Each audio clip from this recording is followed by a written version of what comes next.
Well, I welcome you to our live stream on this Saturday night, March 7th. And so grab up your favorite Bible version, or if you have a Bible app, grab your phone. And we'll be in Mark chapter 1, verse 17 today. Well, we are, of course, into the third Sunday of Lent. The Sundays aren't counted in the 40-day spread between Ash Wednesday and the Saturday prior to Easter. So third Sunday of Lent. And we look again at the more significant parts of Jesus's journey to the cross. And of course, what I look today specifically is at his recruitment step. In Jesus's journey to the cross, he recruits or enlists people to follow along. And in this step, this recruitment step, the initial group of 12 men are identified as disciples, which comes from a Greek word meaning a learner or a pupil. And I would guess that most of us would agree that there are a few people who really want to learn. S.L. McMillan, his book, None of These Diseases, tells a story of a young woman who wanted to go to college, but her heart sank when she read the question in the application blank that asked, "Are you a leader?" Now, being both honest and conscientious, she wrote no and returned the application expecting the worst. To her surprise, she received a letter back from the college which says, "Dear applicant, a study of the application forms reveals that this year our college will have 1,452 new leaders. We are accepting you because we feel it is imperative that they have at least one follower." As my pastor once shared with me, in order to be a good leader, you first have to be a good follower. Well, I read this work, this little writing by Tim Hansel, and kind of a humorous thing, but it was addressed to Jesus, Joseph Woodcrafter's carpenter shop, Nazareth, from the Jordan Management Consultants. And so it's kind of a modern day look at what Jesus was doing in his recruitment step. It says, "Dear sir, thank you for submitting the resumes of the 12 men you have picked for managerial positions to your new organization. All of them have now taken our battery of tests, and we have not only run the result through our computer, but also arranged personal interviews for each of them with one psychologist and vocational aptitude consultant. The profiles of all tests are included, and you will want to study each of them carefully. As part of our service, we make some general comments for your guidance, such as an auditor will include through some general statements. This is given as a result of staff consultation and comes without any additional fee. It is the staff's opinion that most of your nominees are lacking in background, education, and vocational aptitude for the type of enterprise you are undertaking. They do not have the team concept. We would recommend that you continue your search for persons of experience and managerial ability and proven capability." And of course, then they take each of the disciples and kind of give an assessment in this kind of a humorous look at Jesus's recruitment process. And then they end with this: "One of the candidates, however, shows great potential." And we know that person to be Judas Iscariot. Well, what we find is that there are few more that want to follow, and to follow Christ and become more like Christ is certainly a challenging endeavor in today's world. It's far easier to identify people who want to be in control, have a position, able to dictate and mandate whatever their heart desires, than it is to follow an individual who is wanting to follow. Howard Hendricks was an educator, professor at Dallas Theological Seminary, but also a writer. And in one of his writings in this, the Monday Morning Mission, he wrote on the subject of how to enlist a person's help and service. And in that article, he states that a recruiter should have a plan, the recruiter should outline the purpose, and the recruiter should incorporate a one-on-one procedure. Well, obviously, long before Howard Hendricks put these thoughts on paper, Jesus modeled them in his process of selecting disciples, which is found in today's verse, Mark chapter 1, verse 17. So what we want to look at and how we want to begin this study of this one verse is by saying beyond the process that Jesus uses in selecting his 12 disciples is the question, why did he choose those men? But then comes what I'm going to refer to as not the probing question, but the penetrating question for you and I to consider is, would Jesus select us? If Jesus was walking on this earth today to build his followers, to recruit these 12, would we be in consideration? Well, in this verse found in the Gospel of Mark, of course, written by John Mark, who was the cousin of Barnabas and apparently a close friend, if not maybe even a convert of Peter. He writes to the Gentile readers in general, but to the Roman readers in particular, and which explains why there's not a list like we find in Matthew or in Luke on the genealogy, but we do remember that he's writing to the Gentiles. This would have, the genealogy of Jesus would have no bearing. Also, for those of you who have interest in the behind the scenes type things, John Mark, wrote the Gospel of Mark, and many scholars feel like it served as the framework for Matthew and Luke, along with what is an unidentified or an unfound document just called letter Q, document Q. Those two documents served for Matthew as he wrote his gospel account, and then Luke as he wrote his gospel account. So it begins with the word and, A-N-D. We've talked about this quite frequently. It's a well-used word in the New Testament. It's from the Greek word he, and here we find that it connects. So it is continuing a thought from what was happening in the previous verses into this verse. So subsequently, as what took place in the prior verses, this then leads into verse 17. So what is it that happened? What's the and? Well, what we begin to realize is that in Jesus said, but before the Jesus said, we have the Jesus saw. And that's the start of the recruitment process of God as displayed through the ministry of Jesus. So if you have your sermon guide, the first fill in the blank is God looks at the essence of a person. Jesus saw something in Simon and Andrew. Granted, their work ethic was apparent as Jesus observed their efforts and their work as fishermen. However, what was equally apparent, only to God or only to Jesus, was their heart. And so we find in the Old Testament, 1 Samuel 16, where the Lord is saying to Samuel, look,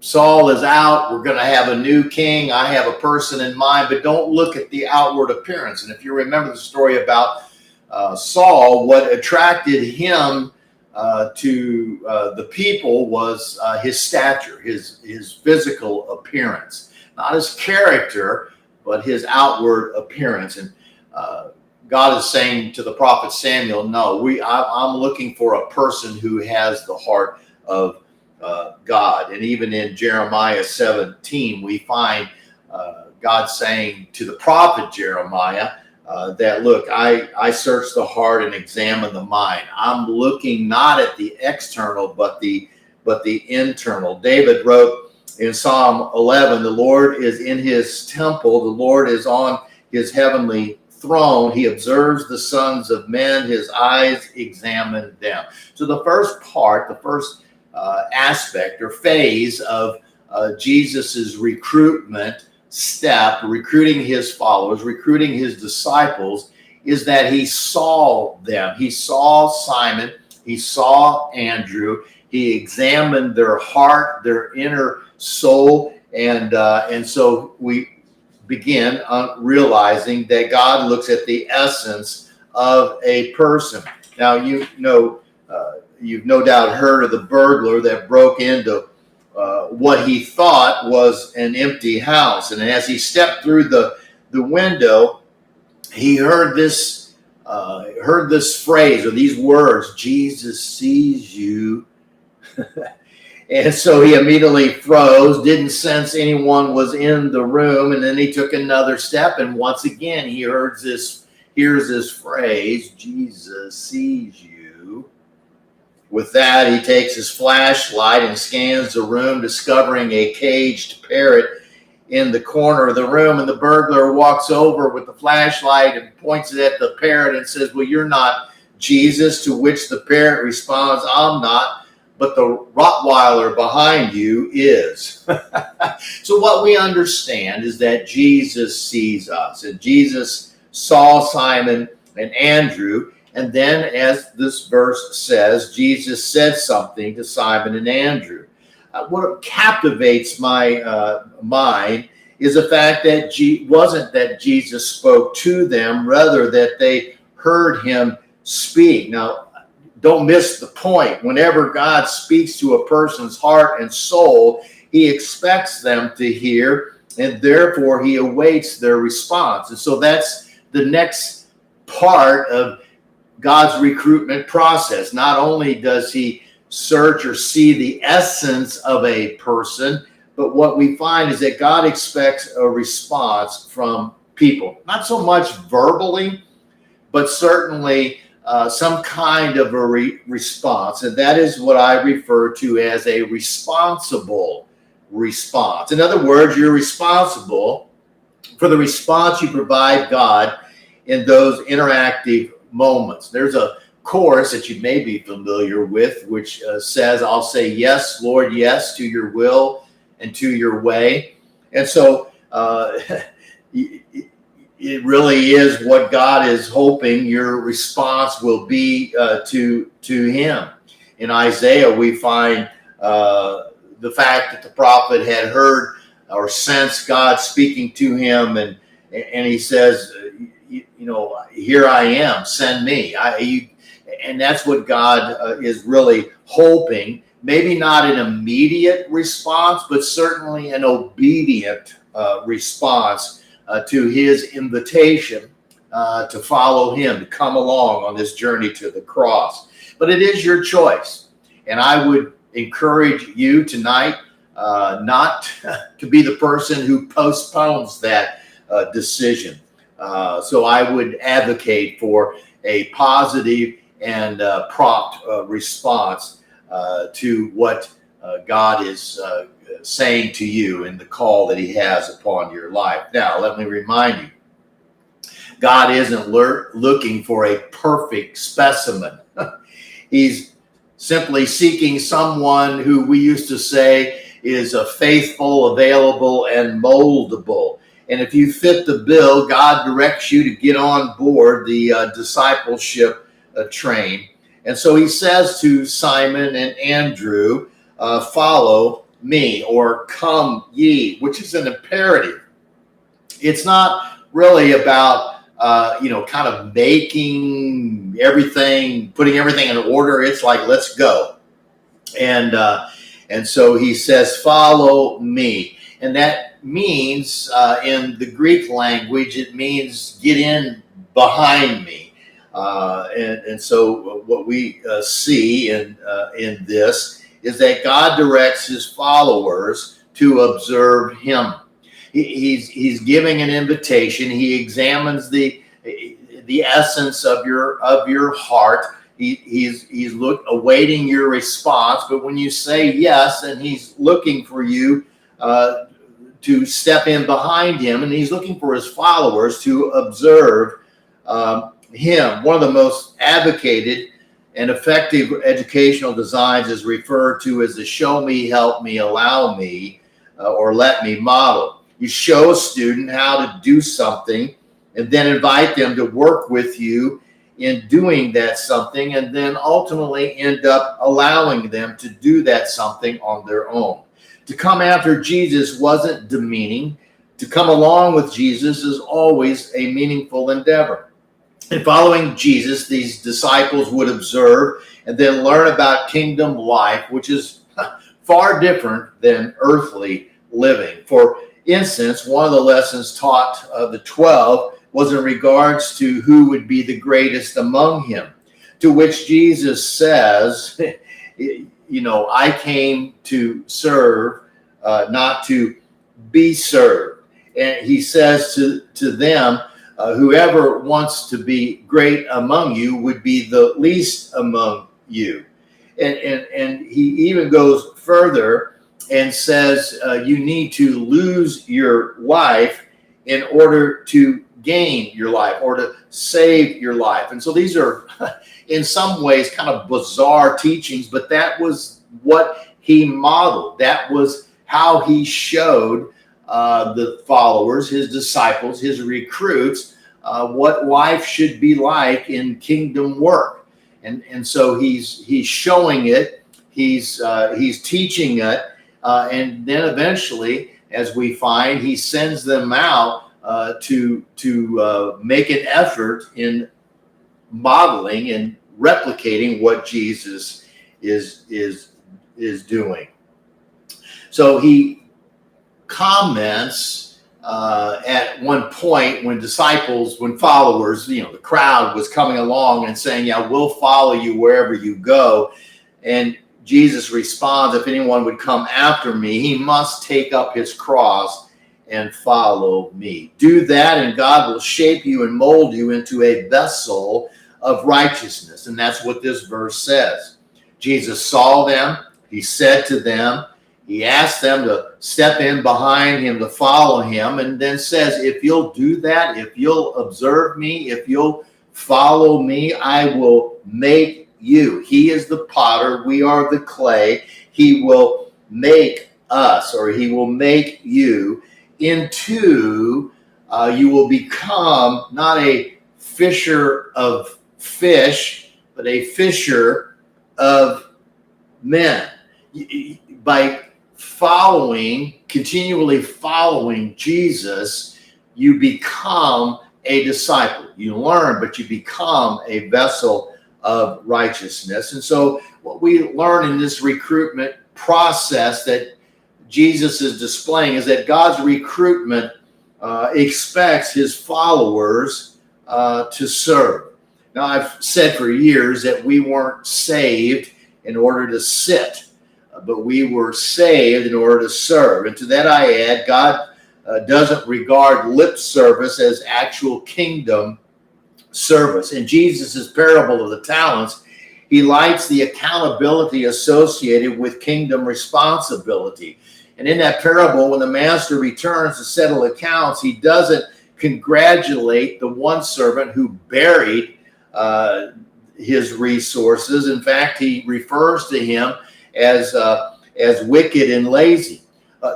Only to those who served did the master say to them, well done, my good and faithful servant. God only commends those who are servants of them. So how did Simon and Andrew react to Jesus' recruitment? Well, a favorite word repeated about 40 times, according to the New American Standard, about 40 times in the Gospel of Mark, which is a gospel of action, is this word immediately. And so in the verse after this, verse 18, it says that they immediately followed Jesus. And that's that's intriguing to me, has always been intriguing to me. It was an unexpected invitation, but to realize that Simon and Andrew left behind their profession, their possessions, and their positions in order to follow Jesus.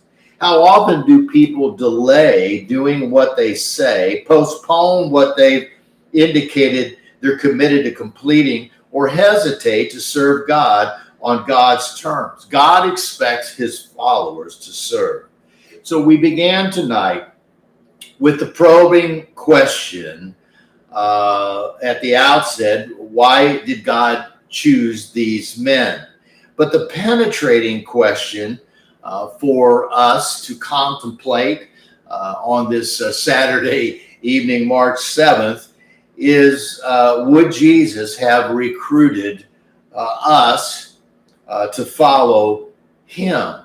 So what is your genuine and sincere response to his invitation? His invitation is still the same. Come, follow me. Get in behind me, and in this journey to the cross, I will teach you how to be a disciple of mine. And then, as Jesus says, I'm going to send you out. So what is your response? What would you respond, or how are you responding?